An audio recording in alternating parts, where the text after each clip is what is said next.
Companheiros, muito boa noite. Nosso desejo sempre é de paz para os corações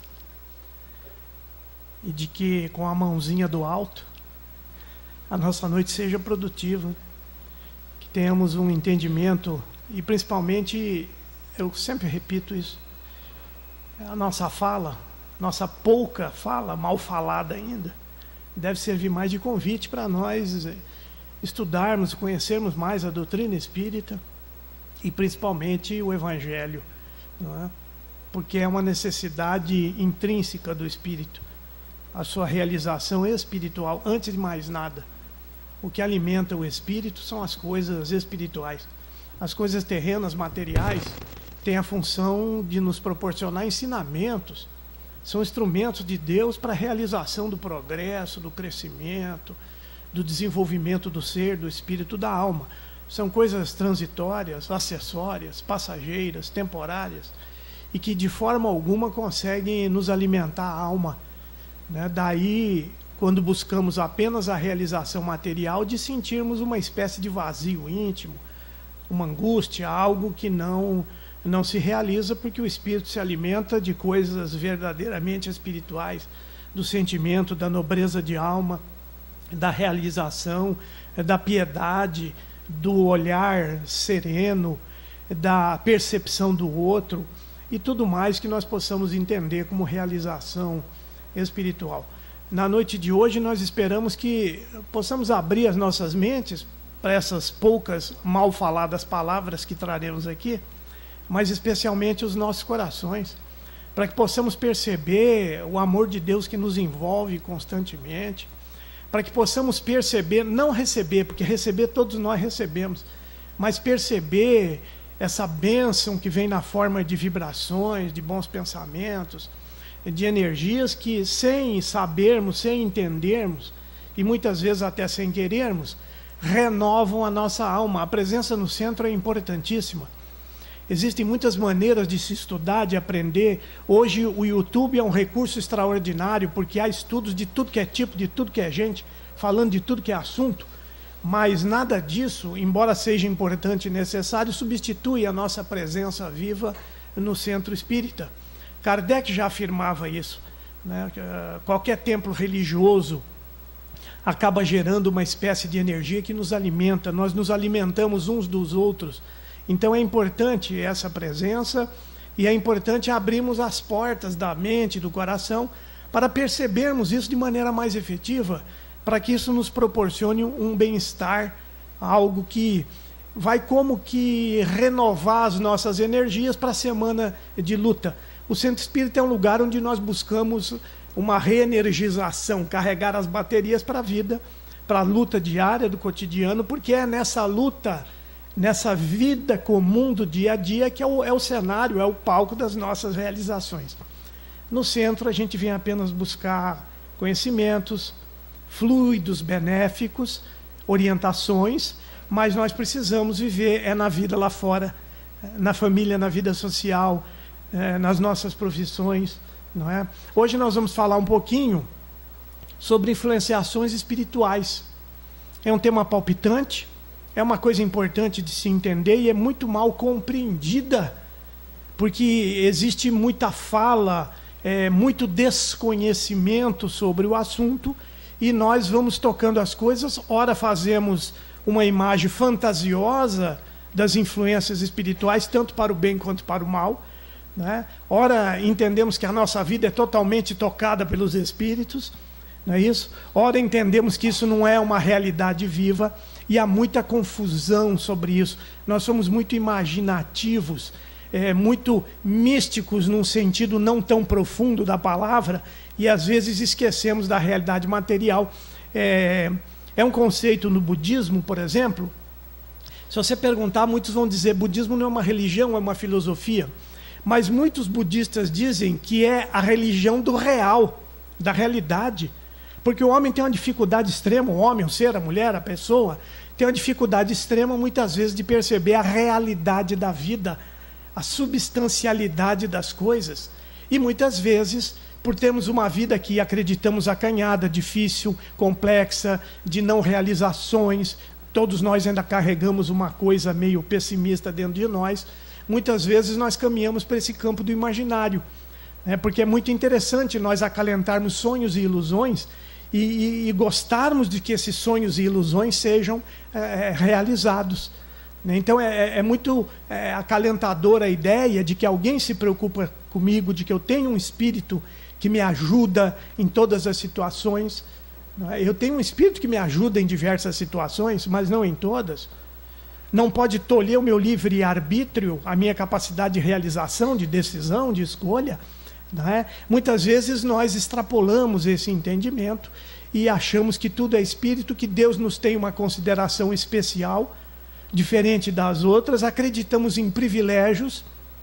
Quando a gente fala aqui no centro mesmo, essa casa é privilegiada, essa reunião é abençoada, não é no sentido de que ela tenha algo mais do que os outros, ou do que os outros entendimentos. Não há privilégios na vida. O que há é plantio e colheita, ação e reação, esforço, dedicação, e não privilégio no sentido original, de que nós temos uma coisa especial com Deus, mas é muito confortadora essa ideia, não é? De que nós estamos ali sendo acolhidos, nada de mal vai nos acontecer, né? Os nossos irmãos ditos crentes evangélicos, eles têm uma fala interessante: fiz um propósito com Jesus e Jesus vai amarrar a minha causa, eu não perderei, seja ela qual for, né? Acreditando-se numa condição especial de vida. E nós vamos percebendo pela vida, né, que Jesus nem amarra nem desamarra nada, né? As coisas vão acontecendo na medida que nós vamos agindo e vamos colhendo consequências dos nossos atos. Mas a bondade, o amor, a generosidade de Deus não pode faltar a ninguém e nem ser exclusiva para essa ou aquela pessoa. Para entendermos um pouco dessas influências espirituais, não vamos aprofundar o assunto porque ele é de alta complexidade. Não há tempo, não há conhecimento suficiente para isso, então pouco tempo. Nós vamos apenas trazer uma ideia da importância das influências em nossas vidas. No Livro dos Espíritos, Kardec, na questão 459, ele indaga da espiritualidade. Os espíritos interferem em nossa vida, em nossas ações, em nosso pensamento? E a resposta é, todos nós sabemos, sim. Né? E a interferência, muito mais do que vocês possam supor. De comum, de ordinário, eles dirigem a vossa vida. Né? Isso é uma coisa dramática e drástica e acalenta um pouco a ideia de que os espíritos estão aí manobrando as nossas realizações. Não é bem assim, mas existe uma influência muito grande dos espíritos que se misturam em nossas vidas. Kardec era de uma capacidade, de uma inteligência, porque quando na continuação do Livro dos Espíritos, que é o livro dos médiuns, que vai aprofundar o entendimento a respeito dessa realidade espiritual, da ação dos espíritos sobre o mundo corporal, do laboratório do mundo invisível, vai falar das pessoas que percebem a influência espiritual mais ou menos do que outras pessoas, que são os ditos médiuns. Ele começa o livro, a primeira pergunta é: há espíritos? Existem espíritos? Isso nos traz uma condição, nos leva à compreensão que se nós não formos espiritualistas, se nós não tivermos a ideia, a crença de que existe algo além do corpo e da vida material, e se nós não compreendermos um pouco desse algo, fica muito difícil nós entendermos o resto para frente, inclusive as influências espirituais. Os espiritualistas, de modo geral, são aquelas pessoas que creem que o corpo não é o ser essencial, que é apenas um instrumento de manifestação. Todos os entendimentos para trás, isso é muito antigo, já trazem essa ideia. Tanto é que nós costumamos dizer que temos uma alma e que vai para algum lugar depois da morte. Alguns acreditam que a alma é criada no momento do nascimento, não é? O que isso já há muitos argumentos contrários a essa ideia que não vamos tratar aqui hoje, mas de qualquer forma, se você não acreditar de que existe algo além da matéria, de que eu sou um espírito que usa de um corpo, que um dia vai ser deixado para trás, mas que todas as qualidades, as construções, as realizações, todas as faculdades vêm do espírito, fica muito difícil de nós seguirmos adiante e entender a influência dos espíritos em nossa vida, de entender essa realidade espiritual. O espiritualismo, que é a generalidade do entendimento das coisas espirituais, ele nos faz a demonstração do espírito, mas demonstra pela filosofia, pela lógica, pela teoria, é uma demonstração teórica e dogmática a respeito do espírito. O espiritismo, que é a especificidade, não a generalidade, vai nos demonstrar a existência do espírito de maneira prática, experimental e efetiva. Nós deixamos o campo da teoria, das suposições, dos pensamentos, que eram apenas teóricos, e passamos a conviver, a entender, a participar, a pesquisar, a estudar essa realidade dos espíritos. Então, antes de falar de qualquer coisa mais séria, mais grave, como é a influência espiritual em nossas vidas, nós precisamos entender um pouco da realidade espiritual. Em termos históricos, todas as épocas da humanidade, os espíritos foram considerados como alguma coisa. Basta pesquisar literatura, qualquer coisa que vá se entender da antiguidade, do Egito, da Grécia, da Índia, da China, nós vamos encontrar o espírito sendo chamado ou interpretado de maneiras diferentes, muitas vezes equivocadas. Então o espírito é conhecido como alma, é conhecido como assombração, espectro. Na Grécia, pneuma, que era o ar, era o sopro divino, era o que dava vida aos corpos, numa ligação direta com a divindade. Então, muitos nomes na história para designar a mesma coisa. Não era possível que uma história tão repetida e entendida que não tivesse pelo menos um fundo de verdade. No século II, Lúcio Apuleio, ele classifica os espíritos em 3 categorias. De acordo com a sua característica moral, com a sua atuação, ele vai dizer que existiam os manes, os lêmures e os larvas. Olha que nome estranho, né? E vai trazer atribuições morais de atuação. Na Grécia Antiga também, um nome estranho, né? Lâmias, eram espíritos perturbadores. A Grécia é complicado de se estudar porque a mitologia é muito rica. Ora o sujeito é entendido como um deus, um simbolismo, ora entendido como um espírito que atormentava, não é? Mas de qualquer forma, esses termos sempre existiram na humanidade, não é? Então,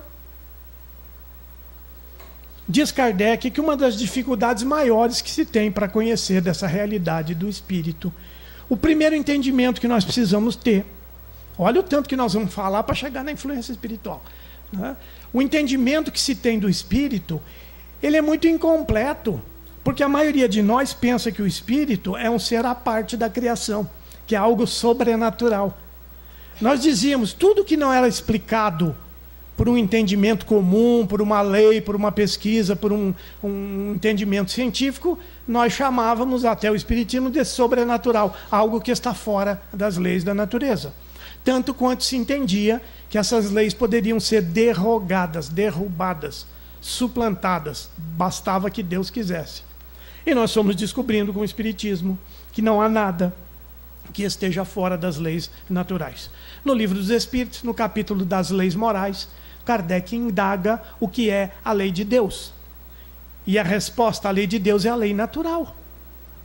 É a lei da natureza. E o homem, mais um adendo aí, o homem só é infeliz quando procura se afastar da lei de Deus. Nós entendemos comumente a lei de Deus como a lei das religiões. A religião é a interpretação que fazemos das leis, a interpretação de Deus, a interpretação da vida, no sentido mais sentimental, íntimo, moral. Mas as leis naturais são todas leis de Deus, nada há fora das leis da natureza, inclusive o espírito. Então nós temos uma ideia muito equivocada do que é o espírito. A maioria de nós agora já entendemos, o espírito sou eu. A essência do ser sou eu. Tanto é que nós dizíamos assim antigamente, quando eu morrer, minha alma vai para tal lugar. Vai para o céu, vai para o inferno, vai ficar vagando por aí. Minha alma, dá para perceber? Não é minha alma, sou eu. É o espírito que sente, é o espírito que realiza. Embora exista uma influência material, corporal, porque estamos presos a um corpo físico, orgânico, que tem genética, que tem movimentos impulsivos e instintivos para a manutenção do próprio corpo, o cerne, a essência, o ser que pensa, que sente, somos nós, os espíritos. Muita gente diz, quando eu morrer e virar espírito, né, fulano morreu e virou espírito. Ele não virou espírito, ele já era espírito. Né? Ele pode ter que, depois que morrer, ficar se virando para arcar com as coisas que fez. Né? Mas o espírito, ninguém vira espírito. Você já é espírito. Não é? Então nós precisamos começar a entender dessas peculiaridades para como é que funciona o processo da influência espiritual. O primeiro entendimento, a lei do espírito, que somos nós, as criaturas de Deus maravilhosas, num processo contínuo de evolução, de realização, disseram os espíritos a Kardec que os espíritos também são uma das forças da natureza. Tudo em a natureza precisa de alguém fazer. Nós ainda vamos chegar lá na frente de um entendimento mais profundo disso. Né? Mas nós temos uma responsabilidade perante a vida, perante a sociedade, perante o comum, perante o todo. Então, entendido o espírito, nós precisamos começar a compreender dessa realidade maior. O mundo espiritual, ele é pré-existente e sobrevivente ao mundo material. Ou seja, ele existia antes, continua a existir depois do mundo corporal, e ainda disseram os espíritos que poderia nem ter existido esse mundo material, que não faria diferença para o mundo espiritual. Então, o espírito já existe antes de nascer, reencarna várias vezes num processo de realização de crescimento espiritual. O mundo material é como uma escola, onde nós vamos encarnando, sentindo, fazendo, acontecendo, colhendo consequências daquilo que fazemos. E, de tempos em tempos, a encarnação hoje ainda dura muito pouco, já está para 100 anos, mas ainda é muito pouco, talvez ela dure mais daqui a um tempo, mas num período relativamente curto, você vem para suas experiências, realiza, faz, acontece, arca com consequências do que fez outrora, constrói o futuro, e você desencarna e volta para onde? Né? Volta para o mundo espiritual, que também é maneira de dizer, porque nos dá a ideia de um lugar longe, que você tem que tomar um transporte para chegar lá. Você simplesmente desprende do corpo, porque a realidade espiritual, tudo é realidade espiritual. À nossa volta existem construções espirituais, existem espíritos. Paulo de Tarso já percebeu isso, estamos cercados por nuvens de testemunha. Então o termo de ir para um plano é uma coisa mais didática e simbólica, né? Nós ainda precisamos aprimorar um pouco o nosso entendimento sobre isso. De qualquer forma, o espírito vem, toma um corpo de carne para realizar os seus processos educativos e de crescimento.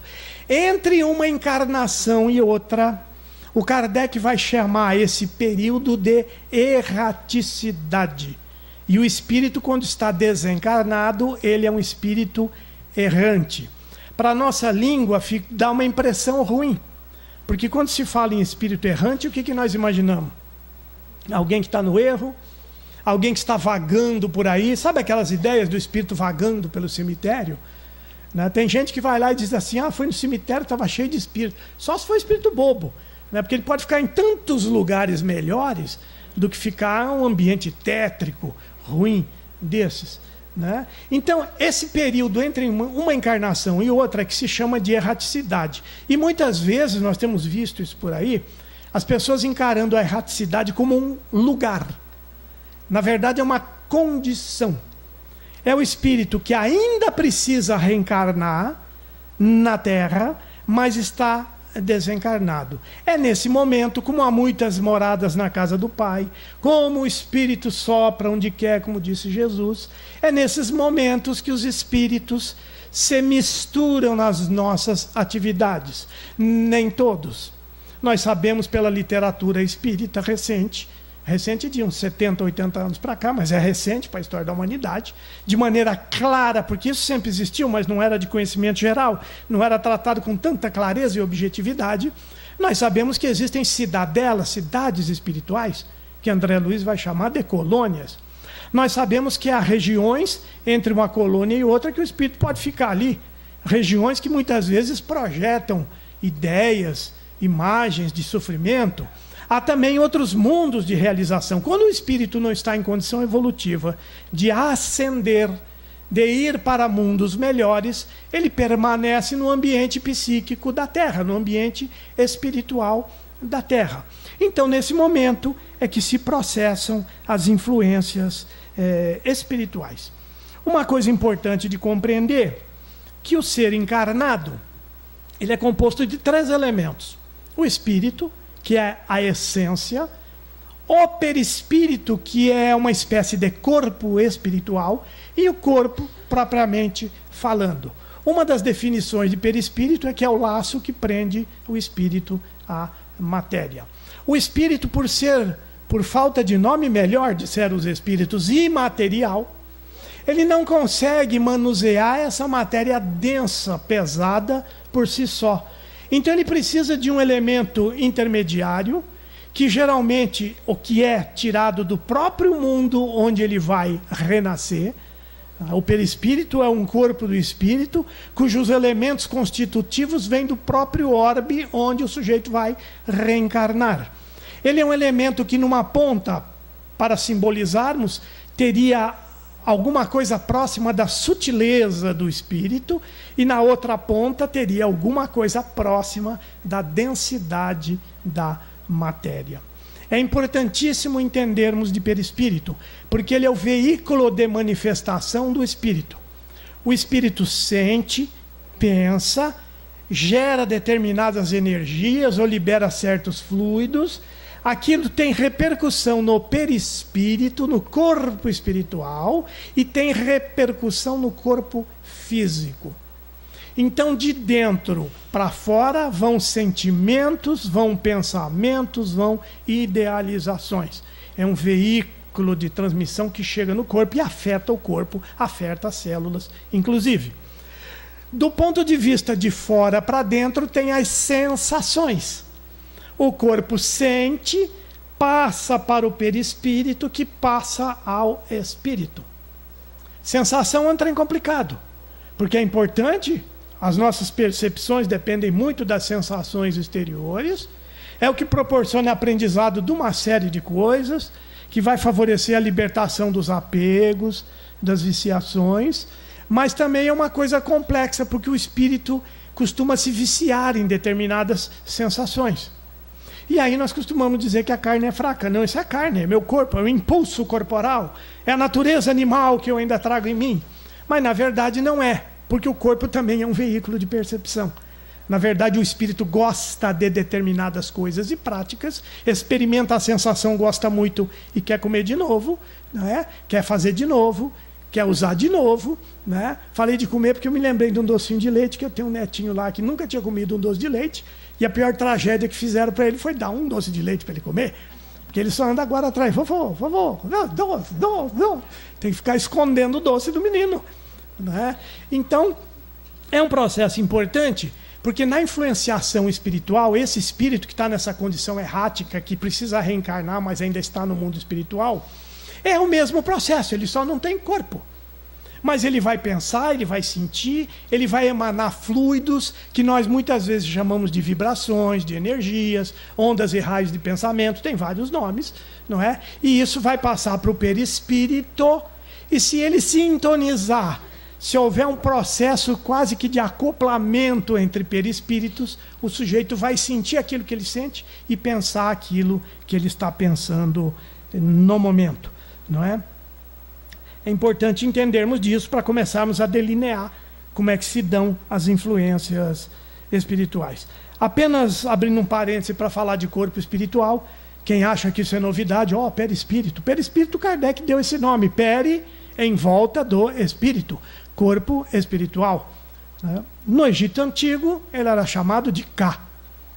E há uma nuance ali que o egípcio acreditava em diversos corpos espirituais, mas para nós vamos ficar só com o Ka.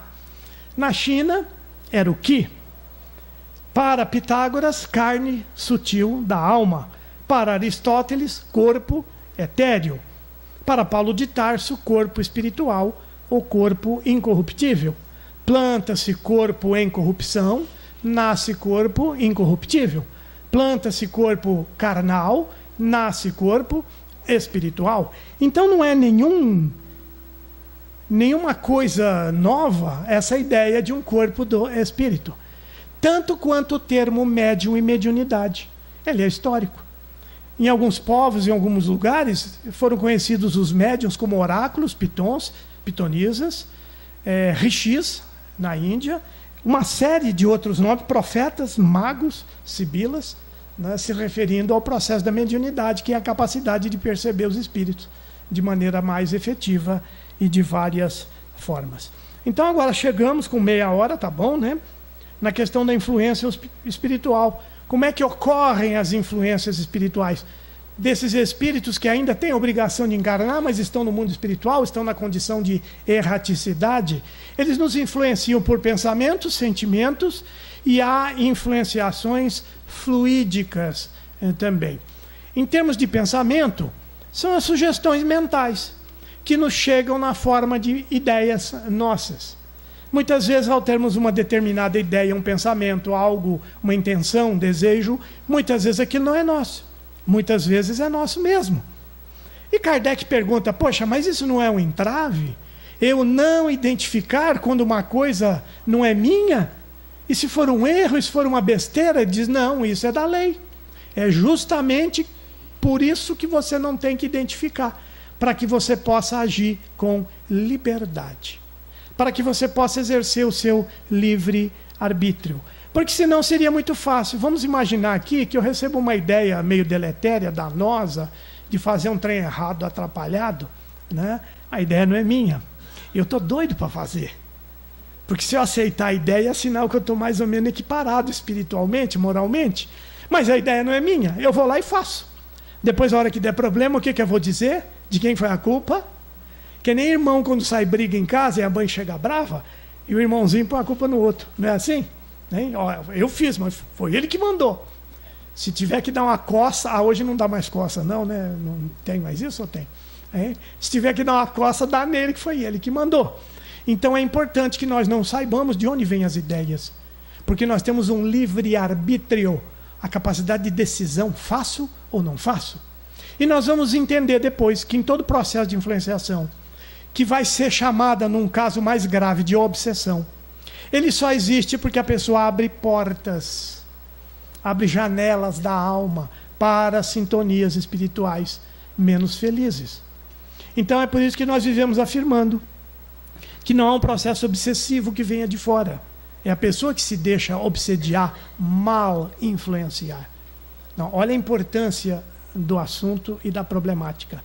Então a influência pode ser no campo da sugestão, da ideia. Dá ideia ruim para a pessoa, dá ideia de separação, de ódio, de crime, dá ideia de afastamento, ou esse templo aqui não é bom para você não, hein? O pessoal está te olhando feio aqui, hein? Mas é aqui que eu estou conseguindo bem-estar, uma coisa, mas vem aquela ideia, não, vai lá em tal lugar. Olha, esse pessoal aqui tudo invejoso, viu? Vocês não sabem o que eles falam mal de você depois que você vai embora. Viu, Kinka? Você não imagina quando você sai daquela porta, o que a turma fala mal. Né? E o sujeito vai agasalhando aquelas ideias, ideias de menor valor, ideias de pessimismo. Se acontece um trem errado na sua vida, logo vem um sujeito do lado e fala, tá vendo, você não vale nada, tudo que você faz dá errado, você nasceu para sofrer. E a pessoa se vai assimilando esse tipo de ideia, vai criando um estado depressivo, de tristeza, de desânimo, porque nós já temos uma quedinha para acreditar em coisa ruim. Né? Somos filhos do pecado, estamos aqui para sofrer. Né? Então, as ideias vêm, mas existem também as influenciações positivas, que nos dão ânimo, nos dão consolo, que nos ajudam a nos reerguermos depois de quedas. Não é? Então, é uma influenciação no campo mental, sugestivo, que nem sempre é fácil de discernir, mas basta a pessoa se conhecer um pouco mais para entender. Né? Olha, eu tive uma ideia aqui que não é do meu comum. Eu não seria capaz de fazer isso, ou talvez fosse, mas é uma ideia absurda. Vamos entender, não, essa ideia não é minha. Não vamos entender pelo lado triste e depressivo. Eu só penso coisa ruim. Eu não consigo. Não. Olha, essa ideia provavelmente não é minha, porque dizem aí alguns antigos que a ideia é que nem passarinho. Pousar na sua cabeça, qualquer um pode pousar, e aí a responsabilidade e a culpa é do passarinho. Mas se deixar fazer ninho, aí a coisa muda, aí a culpa é sua, a responsabilidade é sua. Então podemos ter ideias horríveis, esquisitas, né? Quantas vezes nós não pensamos assim, fulano, aconteceu tal coisa, por que não morreu, hein? Depois fala, meu Deus do céu, se arrepende, né? Ai, minha Nossa Senhora, né? A gente pensa nisso, pessoa chata, hein? Ela podia, eu vou querer o bem dela, vou rezar para ela ganhar na loto. Porque ela vai ganhar na loto e vai morar lá em Miami, morar em algum lugar, vai bem longe de mim, né? Depois a gente arrepende, fica contrito, oh meu Deus, eu não devia ter pensado isso. Pode ser ideia nossa, pode não ser ideia nossa. O importante é não desenvolver as coisas negativas, é cortar o mal pela raiz. Então essa influência de sugestão é muito comum, inclusive entre encarnados. Nós sugestionamos as pessoas por aquilo que falamos, por atitudes que temos, porque é o exemplo dado, e também existe a sugestão espiritual, que às vezes é feita de forma inconsciente, involuntária. O espírito está ali convivendo próximo a nós, pensa alguma coisa e nós estamos captando aquilo, né? Mas às vezes é feita com um propósito deletério, maldoso, de prejudicar, que são os casos das obsessões.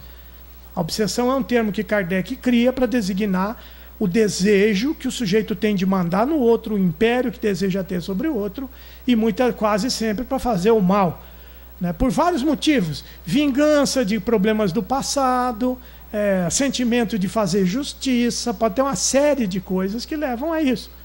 Mas, de qualquer forma, a sugestão por pensamentos, embora seja difícil, nos dá um tempo.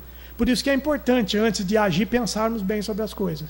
Refletirmos, sermos menos impulsivos, né? Vamos pensar, isso é uma ideia boa, isso é uma ideia certa?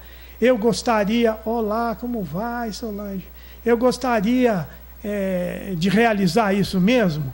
Pensarmos coisas que poucos pensam, nas consequências. Quais serão as consequências dos meus atos?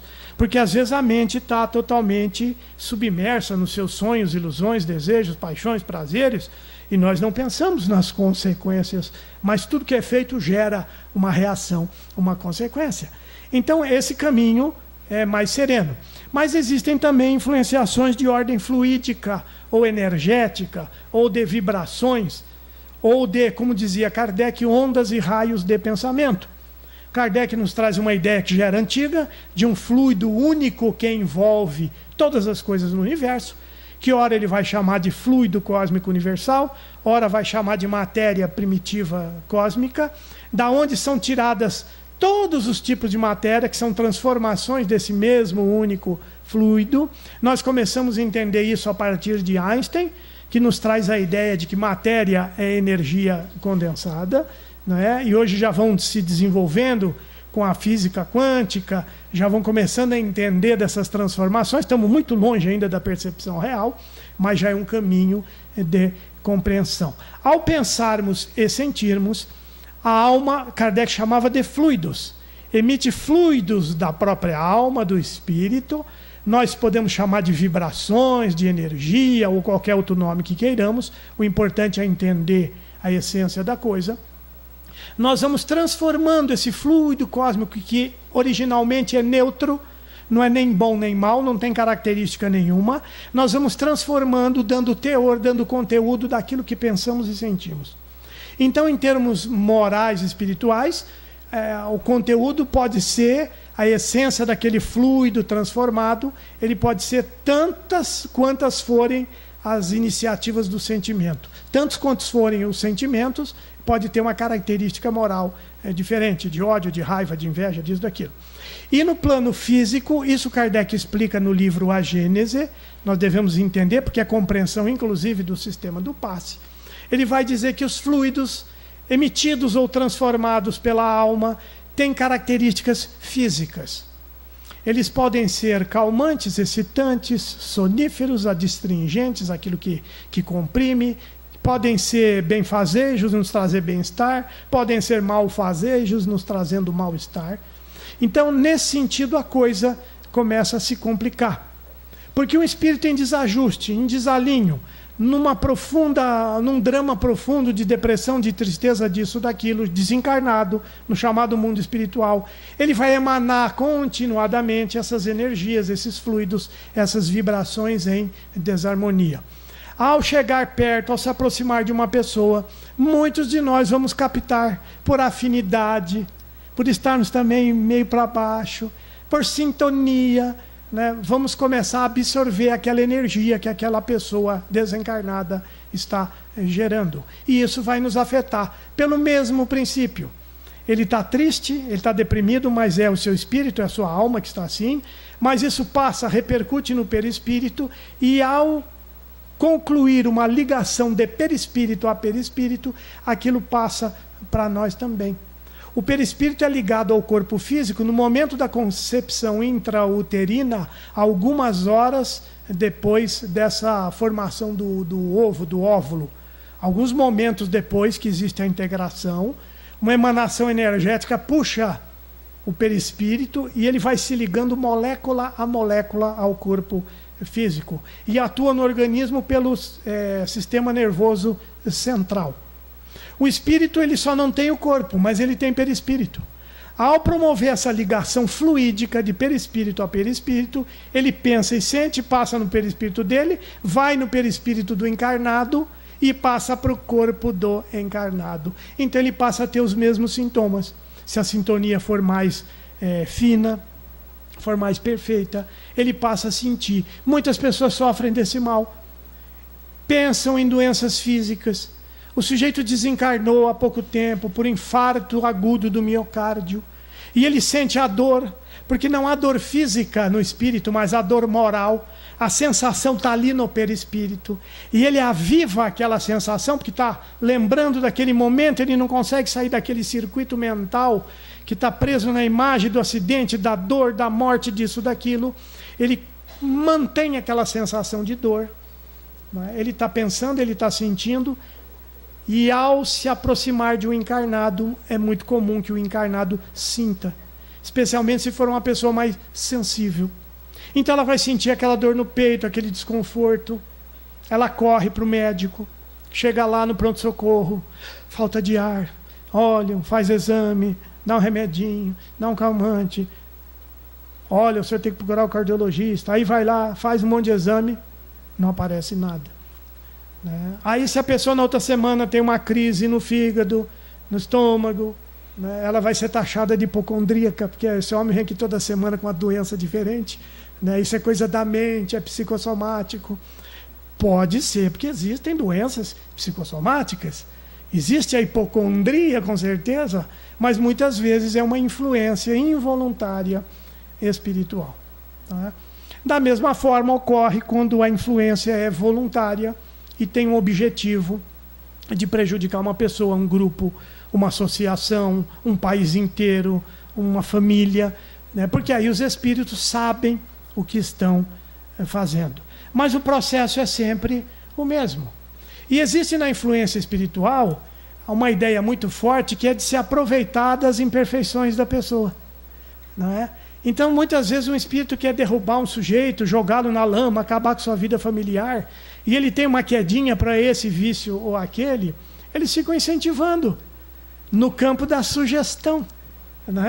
Então, o sujeito ele quer a tal da sorte grande na vida, ele quer ganhar na loteria, ele quer ganhar no jogo, isso ou aquilo, mas sempre com propósitos pessoais, de ficar bem, de não ter que trabalhar mais. Eu acho engraçado quando vão entrevistar essas pessoas em época de cena acumulada. O que você vai fazer? Nunca mais eu trabalho, como se trabalho fosse uma pena. Coitado da pessoa que nunca mais trabalhar, ela não vai crescer, ela vai criar doenças, fobias, traumas, medos. É importante trabalhar. Então, muitas vezes o espírito sugere isso para ele. Durante o sono físico, aparece para o sujeito, aparecer é modo de dizer, Ele se manifesta no sonho e fica falando números perto dele. O sujeito acorda com aquele uba, A maioria provoca desilusão. E os espíritos disseram, a desilusão é o castigo daquele que quer fazer alguma coisa sem esforço, sem trabalho, que acha que tem algum tipo de privilégio, vai se desiludir com a vida. Então, quando existe um propósito de fazer o mal, aí a coisa já muda de figura. né? Existem os chamados médiums. Médium é um termo latino que quer dizer intermediário, aquele que está no meio. O médium é a pessoa que percebe mais a presença de espíritos, pela visão, pela audição, pelo tato, pelo cheiro, muitas vezes, através de sonhos, que é muito comum. Sonho é uma coisa complicada porque tem vários tipos de sonho. Um dos tipos é o da lembrança da realização espiritual. Então, o médium é aquela pessoa que percebe, que já falamos que na história tem vários tipos de nome.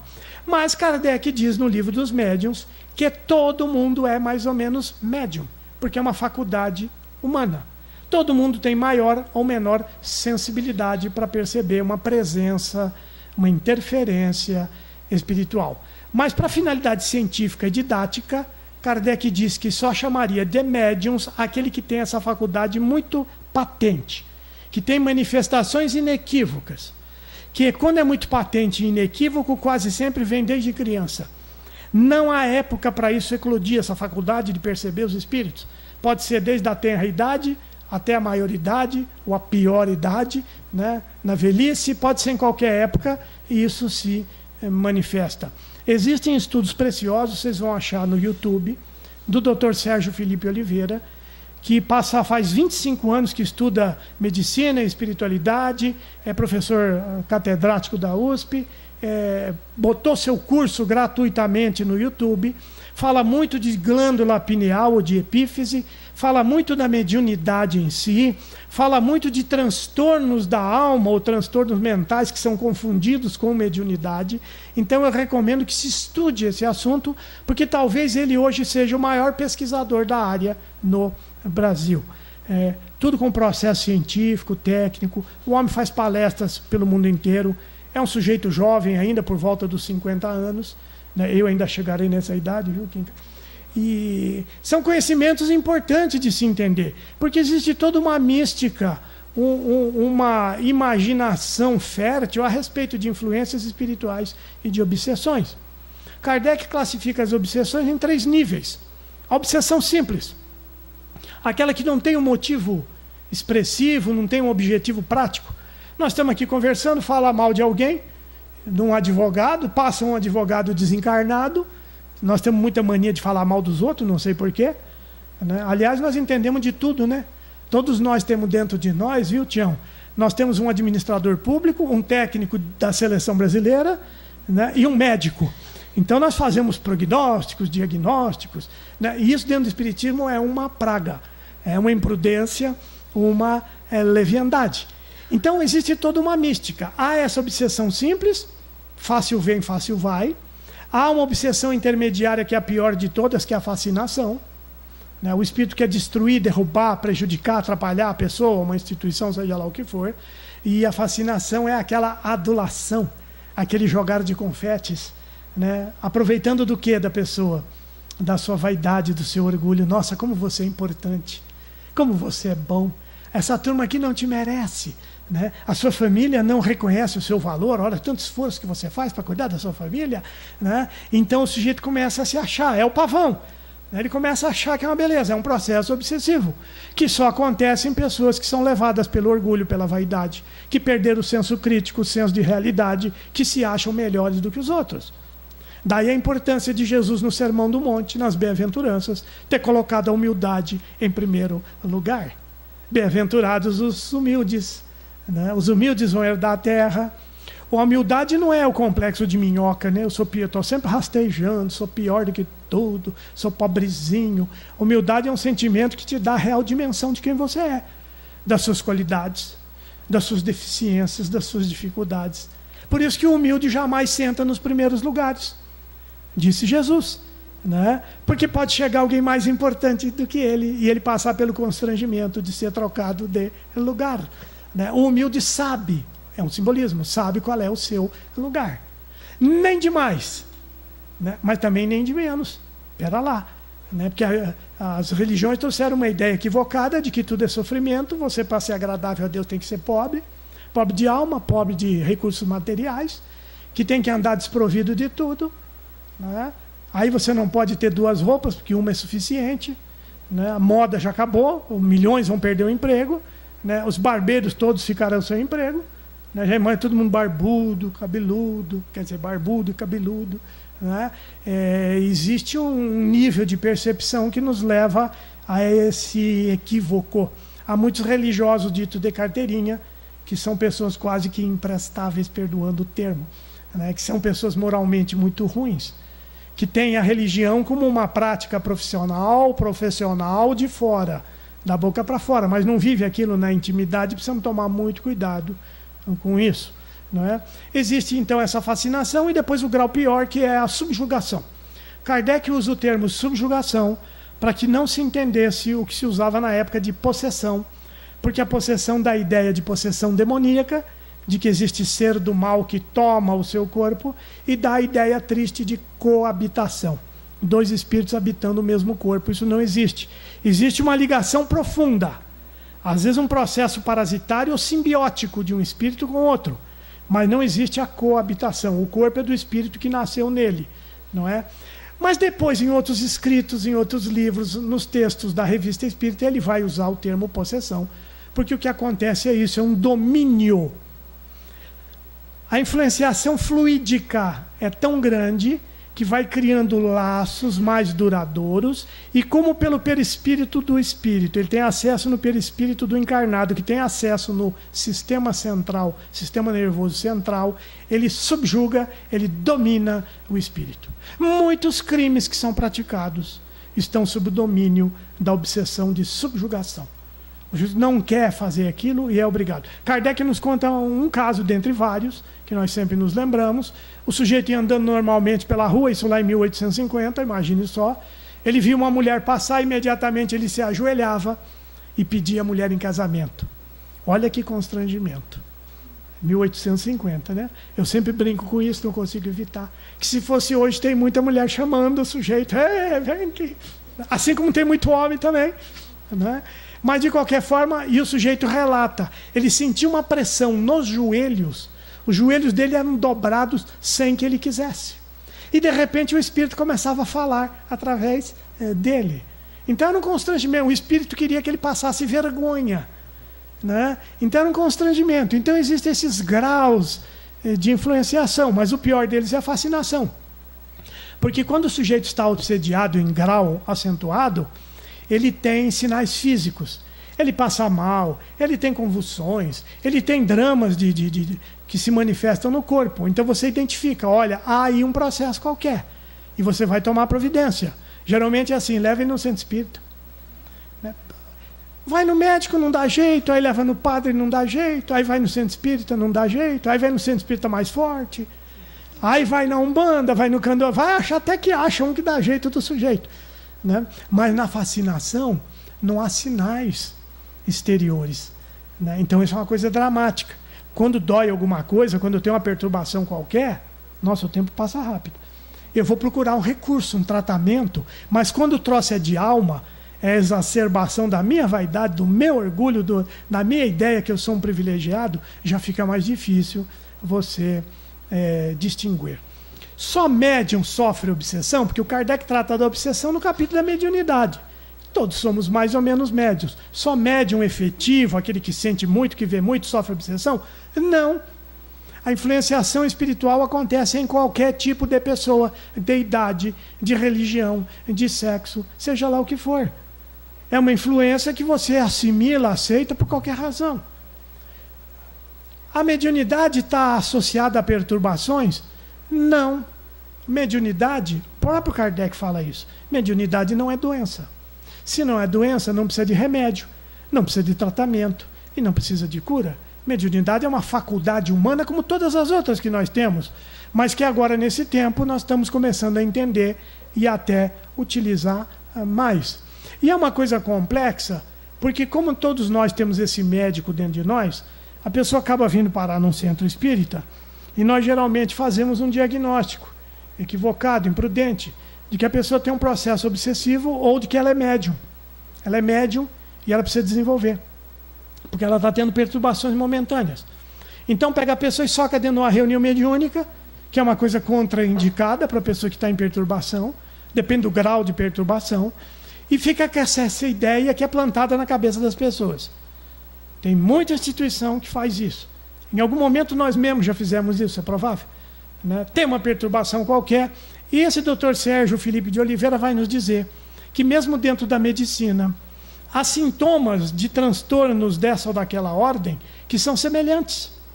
Muitas vezes o profissional de saúde observa uma certa situação e classifica como tal transtorno, e depois vai descobrir que não era, porque os sintomas são semelhantes.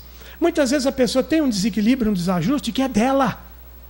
É um processo orgânico, é um processo mental, mas ela vem no centro e dizem que é mediunidade, ela tem que desenvolver.